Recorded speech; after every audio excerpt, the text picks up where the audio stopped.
So thank you very much for the invitation. It's a pleasure to be here. It's my first time in South Africa, and I'm very excited.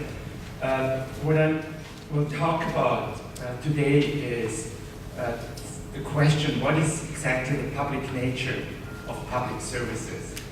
And I will do so mainly based on research we carried out in Europe in the past 5-6 years in different sectors, but I'm pretty sure similar developments are going on in other countries, including South Africa and other countries in the global south. When we start thinking about public services, there are two things. There was tremendous change, tremendous transformation in the past 20 years in Europe, but also in other parts of the world. And the second thing is there is no clear concept of public services, what public services are. In fact, public services are a contested concept. And if we look at mainstream theory, especially economic theory, their public services are justified mainly on the grounds where they have a place where markets don't function, where there are market failures, and there are basically two cases that are justified in the literature. The one is if goods have certain or particular positive externalities. This mainly or particularly applies to the health sector, for example, where the idea is health should be public because even those who don't buy healthcare profit if contagious diseases are limited or are solved. Okay? The second justification are cases where we have extensive economies of scale, which in the literature also discussed as natural monopolies. Here, particularly in the network industries, in electricity or in railways, we have a situation where it economically doesn't make sense to create a second network for a competing company, and since there is a monopoly, the idea is then it should be in public hands. That's the theory. When we look at the development of public services in Europe, what we see, and I'm sure it's the same thing here, is in reality, public services, the extent of public services is very much determined by political and social structures. So it's more than a theoretical question, it's a political question. Here, what we found at the turn of the 19th to the 20th century, what in Europe is called municipal socialism from Britain, but also in other countries, especially Vienna, where I'm from, where the city, the municipality starts to create local public services, mainly because of the failure the private sector doesn't do it. So the private sector wouldn't connect poor neighborhoods to the water system. The municipality had to step in and do that. In that sense, it was in this early phase. It was already there was already this bias as an alternative or correction to the market economy or to the capitalist economy. Then, when we go on in Europe, we have the development of welfare states, where public services became an important part of it. The notion that as a citizen you not only have the right to vote, but you also have the right to social citizenship, and this involves access to public services. Here, one welfare state theorist, Costa Espinganes, and he already pointed to the decommodifying effect of public services. But we also, if you look at the development of public services in Europe, we see different forms of public services. So it's not only the state, it's also, we also have, especially in continental Europe, so France, Germany, Belgium, for example, we have a significant third sector is, for example, in the healthcare sector, where church-based organizations provide healthcare, run hospitals, and things like that. In some cases, we even have, before what we can probably term the neoliberal turn of this liberalization, privatization, from the 80s onwards, we already have in the post-war period, we have some sectors where we actually have private companies providing public services. In the electricity sector in Belgium, for example, has always been run by private monopolies. Okay?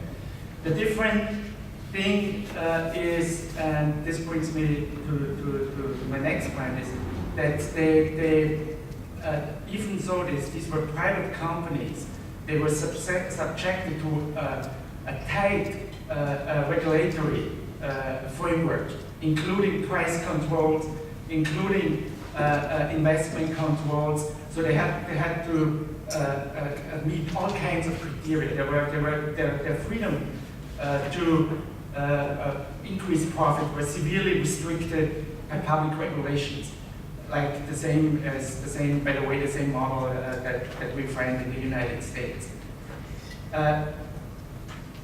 So this was the process, the development of the public sector before we see these major changes. I think these major changes involve all kinds of developments, which I will speak to in a minute. I think the best way to understand these changes is to understand them as a process of commodification, which is more than privatization, it goes beyond just privatization and liberalization and all these things. I'll explain in a minute. The reason why I'm saying that is not least because we did a lot of company case studies from companies that were either privatized or that were forced to operate on a liberalized market. And what we found there, we did all kinds of interviews, including with managers. What the companies didn't match what you would expect from economic textbooks. And to make sense of what happened, I think the concept of commodification allows me to kind of understand the very different processes that are involved. If we talk about commodification, I think two things are important. There are two processes that amount to commodification.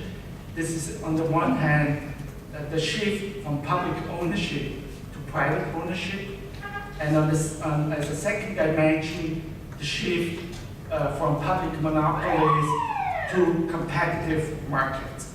And with kind of this map, I think we can locate the various different forms of commodification or of privatization that we see, that we have seen in the past decades. If you look at marketization, for example, the shift from monopolies to competitive markets, there are a number of developments that amount to this process. The first one is in services without exclusive infrastructures, so services that are not based on natural monopolies. What we see is that public monopolies are simply abandoned and private providers are given access to a market. In services that have these exclusive infrastructures, like the electricity sector, what we see is that the infrastructures are separated from those parts that create the resources, the energy generators, and those parts that sell the energy, right? And what we then have is competition in the part of generation and of selling electricity. Yeah? Here, for example, since 2004, the electricity market in Europe is liberalized, meaning that every household in Europe should have access to two or more providers. Okay?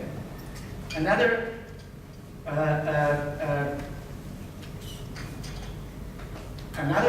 part or another form is where these networks cannot separate it from the provider. This is, for example, in the water sector. In this case, what happens is that it's not the companies competing for customers. Here it's the companies competing for exclusive but temporary contracts, what is also described as competitive tendering. Other processes, this competitive tendering then also includes a process of disintegration of services, contracting out to external providers. Even if we have something like management contract, I think it's a form of marketization because the provider can make a loss or a profit outsourcing and even up to new public management techniques, I think, are part of this marketization process.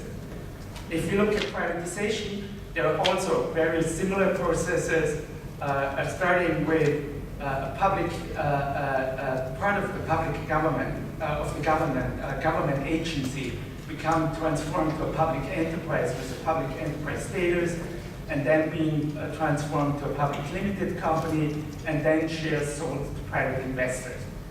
There are also forms of public-private partnerships that can be understood as privatization, up to this even the thing that we have in Britain, the private finance initiatives.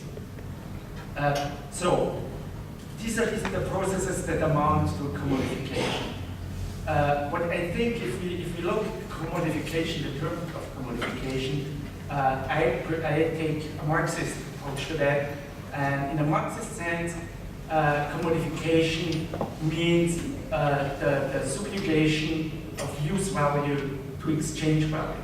Here, the interesting thing is even not Marx, but some mainstream or classical economists like Adam Smith used to differentiate between use value and exchange value.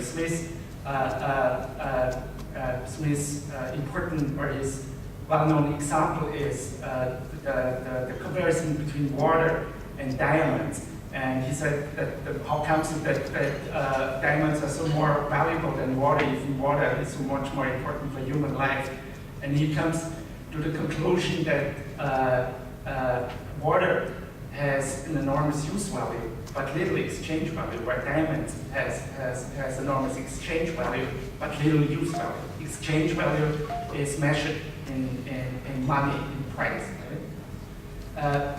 If we see public services or public are an anomaly in capitalist economies, in the sense that in the pure form they have use values but no exchange values.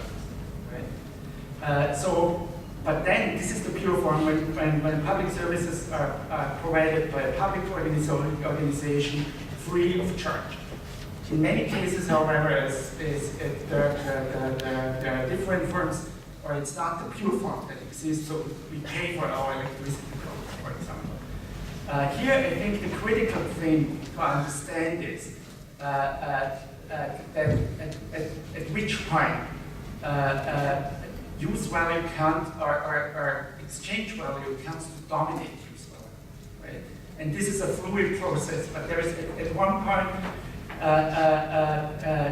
there is exchange value in Marx at some point says it comes to direct use value, right? And I think that's exactly what we see how companies or organizations behave when they are commodified. And just if I have a couple of minutes, I would like to conclude with a number of examples. What does this mean, right? If you look, for example, one thing that we have found, what these companies do is they start to invest in other more profitable businesses and countries, right? So a public company like German National Post Company today makes most of its revenues as an international global logistics company, DHL. That's their cash cow.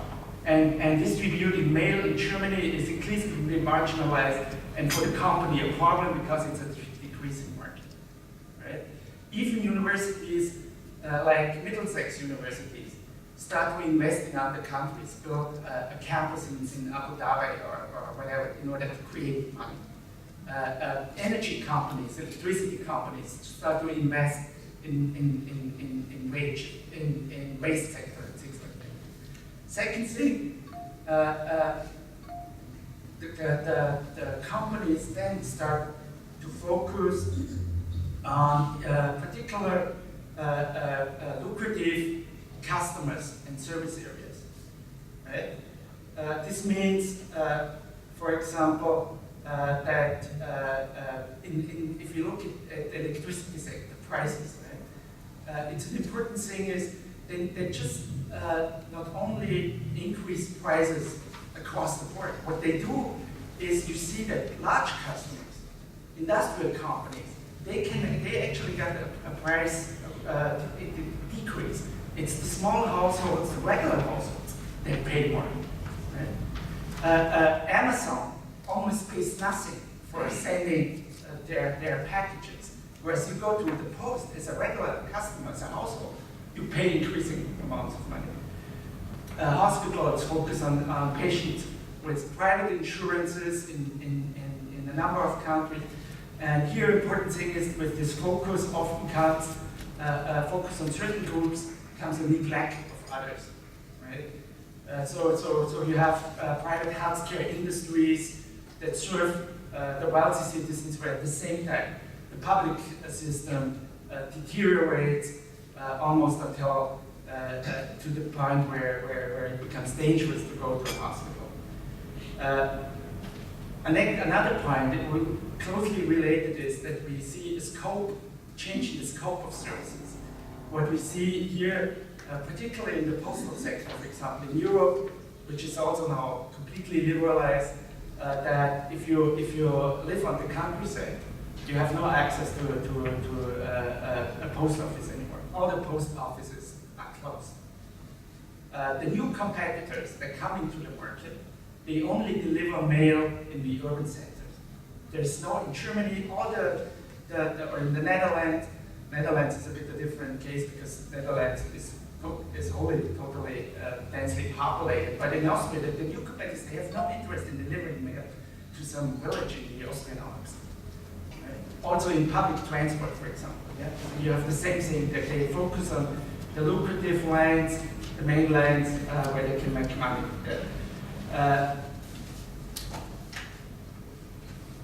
Another thing is, probably we have time I can talk more about it, that contrary to the promise of choice that often comes with privatization and liberalization, what we see actually is a process of standardization. And one case where you can see it very clearly are the universities or corporate universities have come to standardize courses, but also in a different way. You see it in the hospital sector. And the last very, very important point is with this commodification also comes a commodification of public sector work, which is basically a casualization of public sector work. Right? Just one example from the postal sector, postal mail deliverers used to be public servants in Europe. Right? Now what we have is self-employed workers who mail deliverers who are paid way beyond the minimum wage as a result of this transformation. The last thing just want to point you to, and I guess that's going to be an ongoing discussion on the conference. What is the alternative? If we think from this concept of commodification and the tension between exchange value and use value, when we understand commodification as the maximization of exchange values at the cost of use values, the alternative should actually be a maximization of use values. Right? And how can we maximize, or how can we determine it? And here I think the only way forward is to install democratic processes. If it's not the market that decides what is produced, it's the people that have to decide what is produced, at what price, at what quality, in a collective process, right? Not in an individualized market process. And here I also think is the point where we have to be clear about the weaknesses of the public service model that we had in Europe in the post-war decades, which was very bureaucratic, and there was not much connection to what users want, built on a bureaucratic notion. Yeah, wow, that's it. Thank you. Great, thank you.